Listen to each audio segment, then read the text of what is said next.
All right, let's talk windshield repair and car dealerships. In my opinion, car dealerships is a good place to be because you got a 3-in-1. You got 3 ways to generate revenue. So here are the quick 3 ways. You got the lube shop, you got the service drive, and you got the used car manager. So that's 3 ways to make money. So the used car manager, his whole job is to recondition the vehicles in a certain amount of days. So he want to recondition them and get them sold.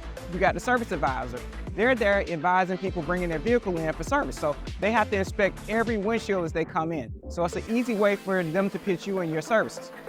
Next, you got the lube shop. The lube shop, they're doing oil changes, and again, they will inspect wiper blades and the windshield to see if there's damage. And if there is damage, you can, 1, be already at the dealership and do the repairs there, or 2, you can set up a referral program where they can then refer them to you, whether you're mobile or whether they want to come to your location. So a dealership is a good spot to be at in the network with because you can generate revenue 3 ways. So if you're not at a dealership or haven't considered a dealership, you should consider one. And if you have any more questions or concerns, or if you want to talk more in detail about this, don't hesitate to contact us.